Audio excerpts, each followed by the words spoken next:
बहुत ही बड़े आदमी से भोजपुरी के मेगा स्टार खेसारी लाल यादव जी की बड़ी दोस्ती। जी हाँ, नमस्ते प्रणाम दोस्तों, मैं ग्वालार भी।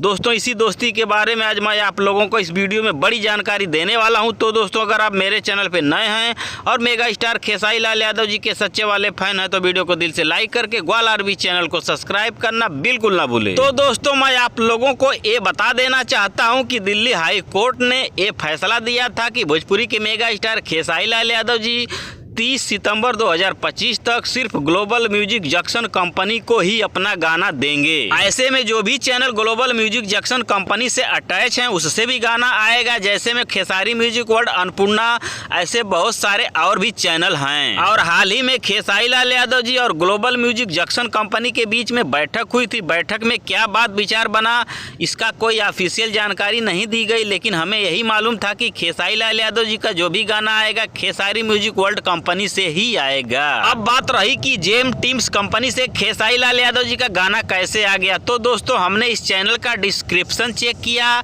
जो कि ये चैनल उससे अटैच नहीं है, यानी ग्लोबल म्यूजिक जंक्शन कंपनी से यह चैनल अटैच नहीं है। और कोर्ट के फैसले के बावजूद भी खेसारी लाल यादव जी का अदर कंपनी से गाना कैसे आ गया। दोस्तों, इसका दो ही रीजन हो सकता है, या तो खेसारी लाल यादव जी और ग्लोबल म्यूजिक जंक्शन कंपनी के बीच में कोई बात विचार हुआ हो जिसकी वजह से यह गाना आया हो, नहीं तो इस गाने का रिलीज होने का दूसरा कारण यह हो सकता है कि यह चैनल बहुत ही बड़े आदमी का है जिनका नाम है राव इंद्रजीत यादव। जी हाँ दोस्तों, जेम टीम्स भोजपुरी जो कि एक बहुत ही बड़े आदमी का चैनल है, जो कि उनके साथ हमेशा सिक्योरिटी भी रहती है, जिनसे इस समय खेसारी लाल यादव जी की बहुत ही अच्छी खासी दोस्ती भी हो गई है। और इस समय दोनों लोगों की सोशल मीडिया पर बहुत सारी तस्वीरें और वीडियो भी वायरल हो रही हैं, जैसा कि आप लोग देखे भी होंगे। धन्यवाद दोस्तों।